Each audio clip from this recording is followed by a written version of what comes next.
पड़ता है। मित्रों देखिएगा, वापस सारी बातें वापस से समझ लीजिएगा। सोनारगढ़ जो दुर्ग है, इस सोनारगढ़ दुर्ग का जो निर्माण होता है वो 1155 में नींव किसके द्वारा रखी जाती है? जैसल भाटी के द्वारा। इस दुर्ग का निर्माण पूरा किसके द्वारा करवाया जाता है? इसके द्वारा निर्माण पूरा सालवाइन द्वितीय। इस दुर्ग में अगर आप एंट्री करेंगे तो प्रवेश द्वार कौन सा? अक्षयपोल।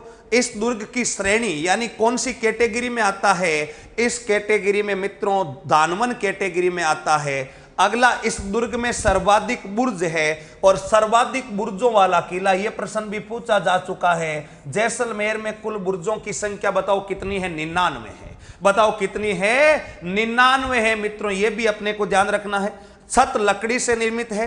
दुर्ग के निर्माण में चूने व सीमेंट का प्रयोग नहीं हुआ है।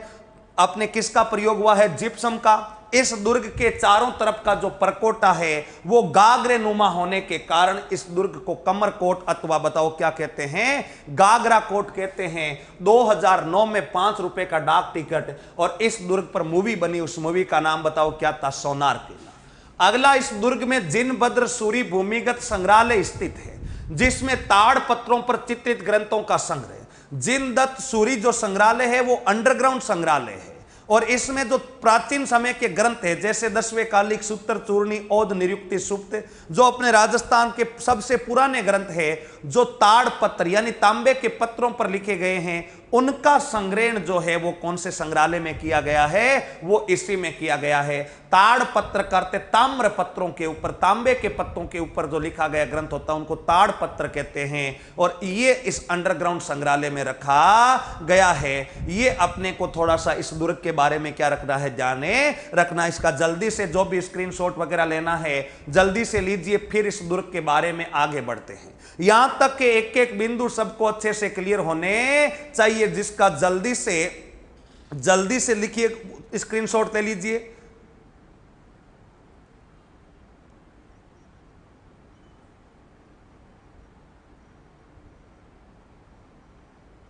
हाँ, अब आगे बढ़ते हैं मित्रों, आगे बढ़ते हैं, अगले बिंदु की तरफ बढ़ते हैं। ये रहा अपना सोनारगढ़ किला। क्या गुरुजी इतने ही बिंदु याद रखने हैं क्या? सोनारगढ़, देखो परीक्षा के लिए तो इतने ही बिंदु काफी पर्याप्त है, लेकिन फिर भी थोड़ा सा आगे बढ़ देते हैं और आगे बढ़ करके 4-5 बिंदु इस पर और ध्यान रख लेते हैं सोनारगढ़ के बारे में। ये रहा अपना राजस्थान का बताओ कौन सा किला? सोनारगढ़। और इस सोनारगढ़ के बारे में ध्यान रखना, क्या क्या और बिंदु याद रखना है? सोनारगढ़, सोनारगढ़ के बारे में ध्यान रखना, इसके उपनाम कौन कौन से हैं? सोनारगढ़ जो दुर्ग है इसके उपनाम कौन कौन से हैं? इन उपनामों पर चर्चा कर लेते हैं कि सोनारगढ़ का किला किन किन उपनामों से जाना जाता है। अब देखिएगा, उपनाम में सबसे पहले इसे कहते हैं राजस्थान का अंडमान। बताओ राजस्थान का क्या कहते हैं? राजस्थान का अंडमान। क्या अर्थ है राजस्थान के अंडमान का? अंडमान एक जलीय द्वीप है जो जल के बीचों बीच है, पता होना चाहिए, जल के बीचों बीच है और जल के बीचों बीच है, जबकि ये अपना सोनारगढ़ का किला ये रेत के बीचों बीच है। यानी राजस्थान के किस दुर्ग की तुलना अंडमान से की गई है? तो राजस्थान का सोनारगढ़ का किला जो है राजस्थान का बताओ क्या कहते हैं? अंडमान कहते हैं।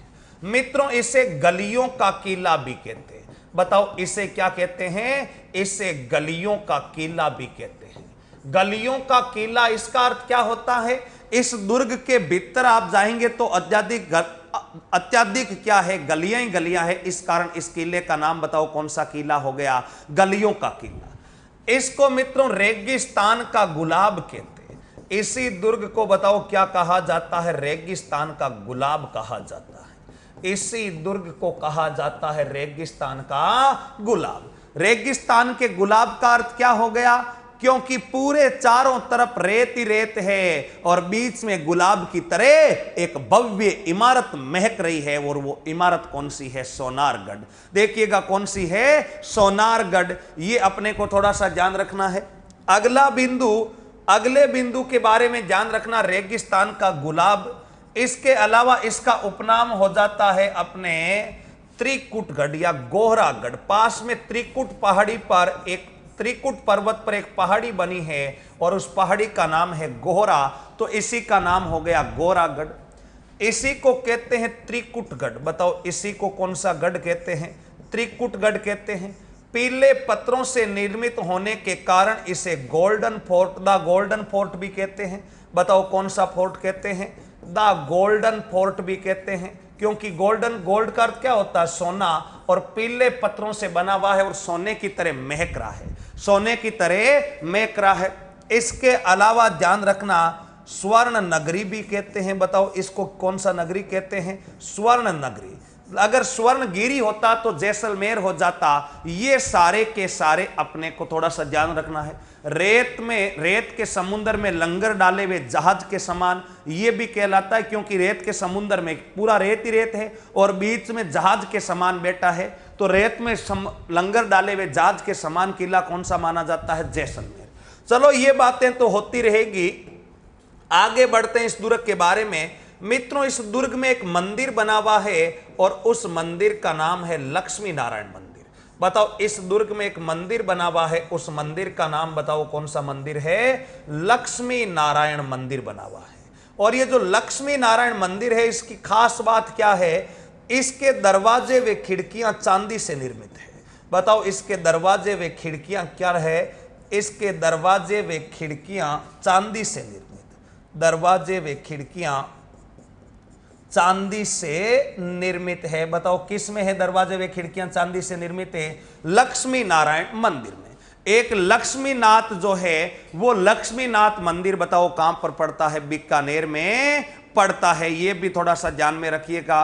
अगला देखिएगा, मंदिर के बाद में यहां पर एक महल बना हुआ। वैसे तो कई महल है, जवार विलास है, हर विलास महल है, लेकिन जो सबसे महत्वपूर्ण महल है वो महल यहां का है बादल महल। और इसी बादल महल के पास में बना हुआ है ताजिया टावर। इसी बादल महल के पास में बना हुआ है, बताओ कौन सा टावर है? ताजिया टावर। ये बादल महल इसलिए महत्वपूर्ण हो जाता, राजस्थान में हर जगह बादल महल है। राजस्थान का ऐसा कोई दुर्ग नहीं है जहां पर बादल महल नहीं है, क्योंकि प्राचीन समय में जिन महलों की ऊंचाई अधिक होती थी उन महलों को ऐसा कहते थे ये महल तो बादल को स्पर्श कर रहा है, इस कारण उन महलों को बताओ कौन सा महल कह देते थे? बादल महल कह देते थे। बादल महल कुंभलगढ़ में भी बना हुआ है, बीकानेर में भी बना हुआ है, जूनागढ़ में भी बना हुआ है, अधिकांश दुर्गों में बादल महल है। लेकिन अगर परीक्षा में प्रश्न आता है कि राजस्थान का सबसे ऊंचा बादल महल कहां है, सीधा प्रश्न आया राजस्थान का बादल महल कहां है, तो आपका उत्तर हो जाएगा कुंभलगढ़। कुंभलगढ़ कहां पर पड़ता है? राजसमंद में। लेकिन अगर प्रश्न बनता है कि राजस्थान का सबसे ऊंचा बादल महल कौन सा है, तो राजस्थान का सबसे ऊंचा जो बादल महल है, राजस्थान का सबसे ऊंचा बादल महल, राजस्थान का सबसे ऊंचा बादल महल बताओ कौन सा हो जाएगा? राजस्थान का सबसे ऊंचा बादल महल ये जैसलमेर वाला हो जाएगा। ताजिया टावर भी बना हुआ है।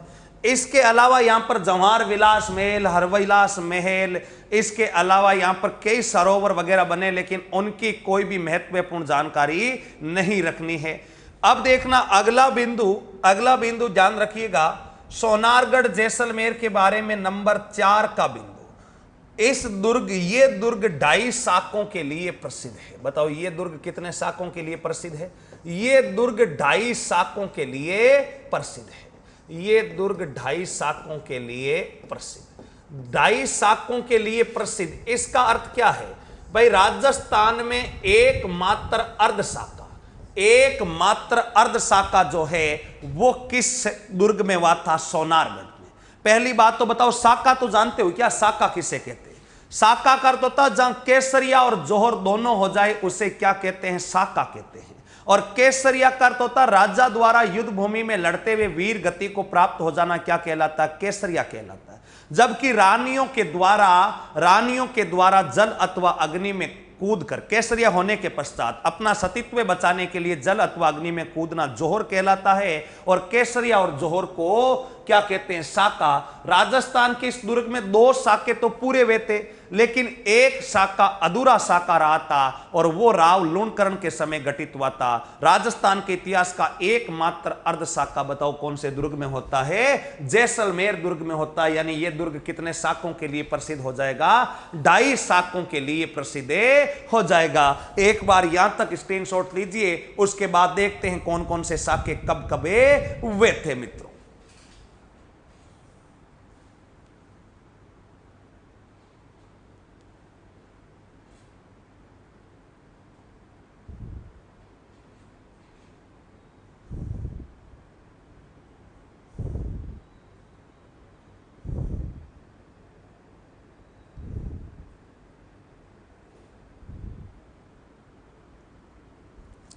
हां, तो फिर आगे बढ़ते हैं। अब देखना अगला बिंदु, ये 2.5 साके जो होते हैं, इनमें से मित्रों देखना राजस्थान में जो ये पहला साका होता है, प्रथम साका होता है, वो होता है दोस्तों 1312 में। बताओ, प्रथम साका होता है 1312 में। इस समय अगर आपसे पूछा जाए कि जैसलमेर का स्थानीय शासक कौन था, यानी इस समय जैसलमेर का जो स्थानीय शासक था उनका नाम क्या था, तो आप बताएंगे मूलराज भाटी। बताओ, जैसलमेर का स्थानीय शासक जिनका नाम कौन सा भाटी था, मूलराज भाटी। इस आक्रमण के समय यानी इस साका के समय आक्रमणकारी कौन था, तो ध्यान रखना इस साका के समय जो आक्रमणकारी था उनका नाम था अलाउद्दीन खिलजी।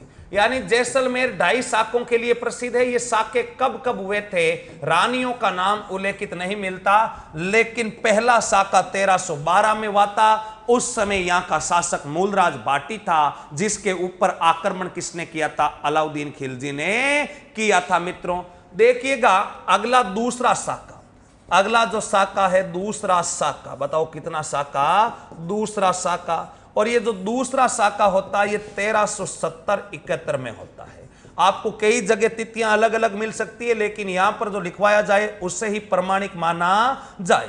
दूसरा साका 1370-71 में। इस समय यहां का अगर आपसे पूछा जाए स्थानीय शासक कौन था, यानी जैसलमेर का राजा कौन था, तो इस समय स्थानीय शासक जो था उनका नाम था दुद्दा भाटी। बताओ नाम क्या था, दुद्दा भाटी। और अगर आपसे पूछा जाए आक्रमणकारी इस समय कौन था, तो ध्यान रखना इस समय जो आक्रमणकारी था वो आक्रमणकारी था फिरोज शाह तुगलक। बताओ इस समय आक्रमणकारी कौन था, फिरोज शाह तुगलक। इन्होंने क्या किया था, आक्रमण किया था। और राजस्थान इतिहास का एकमात्र अर्ध साका, राजस्थान इतिहास का एकमात्र अर्ध साका ये होता है 1550 ईस्वी में। और इस समय स्थानीय शासक यानी इस अर्ध साका के समय स्थानीय शासक अर्थात जिन्होंने केसरिया किया था उनका नाम क्या था, राव लूणकरण था। उनका नाम बताओ क्या था, लूणकरण बाटी था। और लूणकरण बाटी के काल में रानियों ने जोहर नहीं किया था। यहां पर अर्ध साका के समय आक्रमणकारी कौन था, तो आक्रमणकारी ध्यान रखना कंधार गुजरात का शासक था जिसका नाम था अमीर अली। कंधार शासक है और कंधार के शासक का नाम क्या था, अमीर अली शासक का नाम था। ये राजस्थान के इतिहास में बताओ कितने साके होते हैं, ये होते हैं अपने 2.5 साके जैसलमेर के दुर्ग में। मित्रों ध्यान में रखना है। अब देखिएगा राजस्थान इतिहास के कुल 2.5 साके होते हैं। पहला साक राजस्थान इतिहास में कुल तो ज्यादा होते हैं, जैसलमेर दुर्ग में बताओ कुल कितने साके होते हैं, 2.5 साके होते हैं। 1312, 1370-71 और दूसरा 1550 में ये अर्ध साके होते हैं। ये अपने को थोड़ा सा ध्यान रखना है। राजस्थान के प्रथम साके, दूसरे साके और अर्धे साके। ये था अपने राजस्थान का कौन सा गढ़ है, सोनारगढ़। और अरे ये सीधा सा याद रख लेना भाई, 50 अर्ध का अर्थ क्या होता है, आधा यानी 50। भाई शतक होता है, अर्ध शतक कितने पर होता है, 50 पर। तो अर्ध शाखा भी 50 में होगा और 50 कौन सा, 1550 होता है। ये अपने को ध्यान रखना। इस समय आपके मन में प्रश्न एक उठ रहा होगा कि सर क्या रानियों ने जोहर क्यों नहीं किया। मित्रों उस समय जब जैसलमेर पर आक्रमण हुआ था तब इस अमीर अली ने जैसलमेर की रानियों को जोहर करने का मौका ही नहीं दिया था।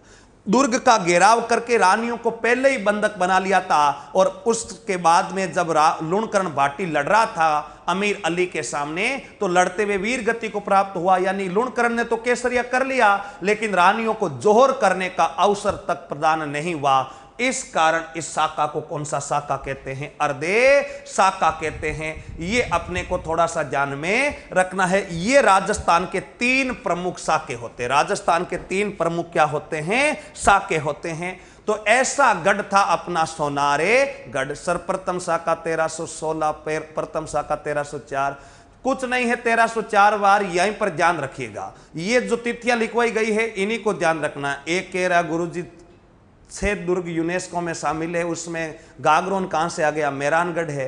गागरोन कहां से आ गया? मेहरानगढ़ है। ये मेहरानगढ़ है, ये नहीं है। आप अपने हिसाब से कर देना परीक्षा में, तब पता चल जाएगा। इसलिए जो लिखवाया जाए उसी को सही माना जाए। मेहरानगढ़, गागरोन, इन बातों पर नहीं करना है। ये सारी की सारी बातें बताओ सोनारगढ़ के बारे में याद हो जाएगी क्या रे? 1-2 बातें और है वो लिखवा देता हूं, बाकी सब याद हो जाएगी क्या? एक बार दोबारा से देख लेना सोनारगढ़ के बारे में। सोनारगढ़ का निर्माण जैसल भाटी ने करवाया। इसकी श्रेणी कौन सी है? डाक टिकट जारी हुआ, मूवी बनी, भूमिगत संग्रहालय स्थित है। यहां तक बताइएगा, सबको याद हो जाएगा क्या? अरे हो जाएगा, हाँ हो जाएगा। तन्नोट माता मंदिर सावरमल जैसलमेर में ही है। हाँ कावत बता रहा हूं, अशोक बेटा बता रहा हूं कावत। यहां तक सबको हो जाएगा क्या? हाँ, लक्ष्मीनाथ लिखवाया था। लक्ष्मीनाथ लक्ष्मीनारायण एक ही है, कोई बड़ी बात नहीं है, याद रखिएगा। सर ऐसा दुर्ग जिसमें नींव नहीं, अरे बेटा नींव वाला भी बता रहा हूं। हाँ ये सारी बातें याद हो जाएगी। तो अगला बिंदु, इस दुर्ग में गौरागढ़ है। गौरागढ़ के अलावा अपने कौन सा मंदिर है, कौन सा महल है, कौन से उपनाम है, ये सारी बातें अपने को याद हो जाएगी। ठीक है, इसके बाद ये साके हो जाएंगे। और अब इस दुर्ग के बारे में मित्रों एक कहावत है, और वो कहावत क्या है? वो कहावत है अबुल फजल ने कही थी। बताओ वो कहावत किसने कही थी? अबुले फजल ने कही थी। और अबुल फजल ने क्या कहा था कि घोड़ा कीजे काट का, घोड़ा कीजे काट का। देखना क्या कहता है, घोड़ा कीजे काट का, घोड़ा कीजे काट का, पग कीजे पाषाण, पग कीजे पाषाण, घोड़ा कीजे काट का, पग कीजे पाषाण, शरीर राखे बख्तर बंद, शरीर राखे बख्तर बंद, शरीर राखे बख्तर बंद, जे पहुंचे जैसा, जे पहुंचे जैसा। ये कहावत बताओ किस दुर्ग के बारे में कही जाती है? सोनारगढ़ के बारे में। अरे विक्रम मीणा, उस दुर्ग में खेती की जाती है, बता दूंगा खेती किससे की जाती है, जमीन का जेवर सब बता दूंगा। खेती चित्तौड़गढ़ में की जाती है। बार बार एक बात आपको समझ में नहीं आती क्या? थोड़ा बहुत कौन सा कॉमन सेंस नहीं है क्या? चित्तौड़गढ़ पढ़ेंगे तब बताएंगे खेती की जाती है, यहां से कहां से आ जाएगा? बिना नींव बता दिया देवता। जब गागरोन पढ़ेंगे तब आपको बिना नींव वाला दुर्ग बता देंगे, बिना नींव वाला दुर्ग बता देंगे। जमीन का जेवर भी बता दूंगा। अरे गुर्जर जब बीकानेर के जूनागढ़ में आएंगे, राजस्थान का दूसरा बड़ा लिविंग फोर्ट मैंने लिखवा दिया है। बार बार एक ही चीज को बताने का कोई फायदा नहीं है। अनावश्यक कमेंट नहीं करें, और टेक्निकल टीम जो भी टॉपिक से हटकर करे उनको तुरंत रिमूव कर दीजिए, ताकि समय खराब ना किया जाए पढ़ने वाले बच्चों का, विद्यार्थियों का। देखिए पहला कथन क्या है? घोड़ा कीजे काट का, पग कीजे पाषाण, शरीर राखे बख्तर बंद, शरीर राखे बख्तर बंद, जे पहुंचे जैसाण। ऐसा कथन है, सीधा सा कथन है, ध्यान रखना। कहा किसने था? अबुल फजल ने। नाम के पीछे जैसाण आ रहा है, यानी जैसलमेर के बारे में कहा था। कहते हैं कि इस दुर्ग का रास्ता इतना दुर्गम है कि इस दुर्ग तक पहुंचने के लिए आपका शरीर जो है बड़ा मजबूत होना चाहिए। शरीर आपका बड़ा मजबूत होना चाहिए, तभी आप जाकर कौन से गढ़ पहुंच सकते हैं? जैसाण। लकड़ी जितना मजबूत घोड़ा, पांव जितनी मजबूत टांगे, शरीर सुरक्षा की दृष्टि से चाक चौबंद हो, तब जाकर के आप जैसाण पहुंचते हैं। एक कहावत और है, गढ़ दिल्ली गढ़ आगरा, गढ़ दिल्ली गढ़ आगरा, अधगढ़ बीकानेर, गढ़ दिल्ली गढ़ आगरा, अधगढ़ बीकानेर, गढ़ दिल्ली गढ़ आगरा, अधगढ़ बीकानेर, अधगढ़ बीकानेर, बलोचिनायो भाटियां, बलोचिनायो भाटियां, बलोचिनायो भाटियां, गढ़लो जैसलमेर। बताओ, गढ़लो जैसलमेर। गढ़ दिल्ली, गढ़ आगरा, अधगढ़ बीकानेर, बलोचिनायो भाटियां, गढ़लो जैसलमेर। ये कथन भी बताओ किस गढ़ के बारे में? सोनारगढ़। ये कथन किसने कहा? किसी ने नहीं कहा। अगर ऑप्शन में कोई नहीं हो तो ऑप्शन डी में महेंद्र चौधरी लिखा हुआ मिलेगा, आप महेंद्र चौधरी पर सही करके आ जाना कि ये कथन किसने कहा था? महेंद्र चौधरी ने कहा था। यानी कथन किसी इतिहासकार ने नहीं कहा था, केवल कहावत प्रचलित है कि गढ़ दिल्ली, गढ़ आगरा, अधगढ़ बीकानेर, बलोचिनायो भाटियां, गढ़लो जैसलमेर। ऐसा गढ़ जो है बताओ अपना राजस्थान का कौन सा गढ़ है? जैसलमेर का गढ़ है। सोनारगढ़ का किला, सोनारगढ़ का किला कौन सा है? जैसलमेर में है।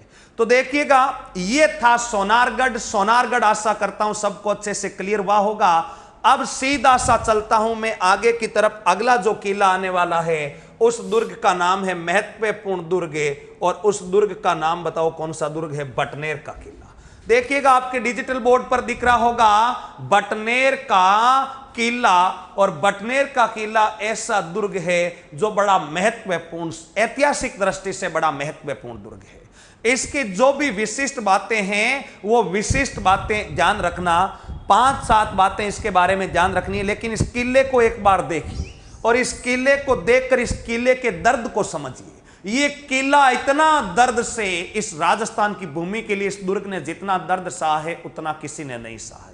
आरएस मेंस में पूछा गया था बटनेर दुर्ग पर भावुकता के साथ 20 पंक्तियां लिखिए। यानी आपको अपने मन की अंतर आत्मा से सोचते हुए इस दुर्ग के बारे में 20 पंक्तियां लिखनी थी। तो राजस्थान में सबसे ज्यादा अगर कोई विदेशी आक्रमण हुए तो विदेशी आक्रमण इसी दुर्ग पर हुए, और इस दुर्ग ने विदेशी आक्रांताओं को बरसक रोकने का प्रयास किया था। बरसक रोकने का क्या किया था? प्रयास किया था। और सबसे ज्यादा विदेशी आक्रमण सहने वाला किला कौन सा है? बटनेर। नंबर 2 पर ध्यान रखना मित्रों, इस दुर्ग की ये जो दीवारें दिख रही है, ये दीवारें पत्थरों की दीवारें नहीं है, ध्यान रखना, ये ईंटों से बनाई गई है। तो अगर आपसे पूछ लिया जाए कि राजस्थान में मिट्टी से निर्मित दुर्ग कौन सा है, तो राजस्थान में मिट्टी से निर्मित दुर्ग भी बताओ कौन सा हो जाएगा? बटनेर हो जाएगा। यह भी ध्यान रखना। अगर आपसे पूछा जाए कि इस दुर्ग का प्रवेश द्वार कौन सा है, तो प्रवेश द्वार जो है गोरख पोल कहलाता। बताओ कौन सा पोल कहलाता है? पहले तो ये अपने बट पोल कई नामों से जाना जाता, सैकड़ों नाम है इसके, लेकिन गोरख पोल भी इस दरवाजे को कहा जाता है। इसके अलावा इस दुर्ग के पीछे से एक नदी बहती है। इस दुर्ग के पीछे से एक नदी बहती, उस नदी का नाम बताओ कौन सी नदी है? गग्गर नदी। यानी ये जो किला है गग्गर नदी के तट पर स्थित है। बताओ कौन सी नदी के तट पर स्थित है? गग्गर नदी। इसके अलावा राजस्थान में सबसे प्राचीनता वाला किला, सबसे प्राचीनता वाला किला बताओ कौन सा है? सबसे प्राचीन किला भी अपना कौन सा है? बटनेर का किला है। यह भी अपने को थोड़ा सा ध्यान रखना है। मिट्टी से निर्मित राजस्थान में 2 किले हैं, एक तो है अपना लोहागढ़ और दूसरा जो मिट्टी से बना हुआ किला है यह है बटनेर, सबसे पुराना। इस दुर्ग का जो निर्माण करवाया गया किसके द्वारा करवाया गया? अपने भूपत बाटी के द्वारा इस दुर्ग का निर्माण करवाया गया। देख लिया चित्र, कुछ नहीं होगा, चित्र देखने से केवल यादें रह जाएगी कि ऐसा चित्र था। तो ये था मित्रों अपना बताइए बटनेर का किला। इस दुर्ग से प्रश्न परीक्षा में क्या क्या बनते हैं वो भी अपन देख लेते हैं। प्रश्न परीक्षा में कैसे बनते हैं? 10-12 बिंदु इस दुर्ग से संबंधित अपने को याद रखने हैं। सबसे पहले ये रहा, एक गोला बनाते हैं और इस गोले से संबंधित ये रहा अपना बटनेर का किला। इस बटनेर दुर्ग के बारे में क्या क्या जानकारी अपने को रखनी है? बटनेर दुर्ग, और बटनेर दुर्ग तो कहां पर पड़ता है? वर्तमान में हनुमानगढ़ में। इसी बटनेर का वर्तमान नाम बताओ कौन सा गढ़ हो गया? हनुमानगढ़ हो गया। देखना बटनेर और हनुमानगढ़ के बारे में। सबसे पहले इस दुर्ग का निर्माण किसने करवाया? तो इस दुर्ग का निर्माता ध्यान रखिएगा, इस दुर्ग का जो निर्माण होता है वो 3री सदी में। देखना कुछ इतिहासकार 286 ईस्वी बताते हैं, कुछ 295 ईस्वी बताते हैं, तो कुछ 298 बताते हैं। आप तो सीधा याद रखना 3री सदी में भूपत बाटी के द्वारा। बताओ तीसरी सदी, और तीसरी सदी में बताओ किसके द्वारा हुआ था? तीसरी सदी में भूपत बाटी के द्वारा। तीसरी सदी में भूपत बाटी के द्वारा इस दुर्ग पर क्या हुआ था? इस दुर्ग का निर्माण हुआ था। अगला बिंदु ध्यान रखना, इस दुर्ग का वास्तुकार कौन था? वास्तुकार का अर्थ क्या होता है कि इस दुर्ग का डिजाइनर कौन था? यह परीक्षा के लिए बड़ा महत्वपूर्ण है। इस दुर्ग का वास्तुकार जिनका नाम था केकैया। बताओ बटनेर के दुर्ग का जो वास्तुकार था, उस वास्तुकार का नाम बताओ कौन सा था? केकैया था। इसके अलावा दोस्तों नंबर 3 पर क्या ध्यान रखते हैं? इस दुर्ग की श्रेणी कौन सी है? बताओ अपने जैसलमेर बटनेर का किला जो है, इस दुर्ग की श्रेणी कौन सी है? अरे भाई हनुमानगढ़ में बना हुआ है, कोई ज्यादा पहाड़ी वाड़ी है नहीं, तो इस दुर्ग की श्रेणी बताओ कौन सी हो जाएगी? धानवन दुर्ग। यानी बटनेर का किला जो है वो धानवन दुर्ग में पड़ता है, तो श्रेणी हो गई धानवन दुर्ग में। श्रेणी बताओ कहां पर हो गई? धानवन दुर्ग में। अब देखिएगा अगला बिंदु इस दुर्ग के बारे में, राजस्थान का सबसे प्राचीन दुर्ग। बताओ राजस्थान का सबसे प्राचीन दुर्ग अगर पूछा जाए तो कौन सा हो जाएगा?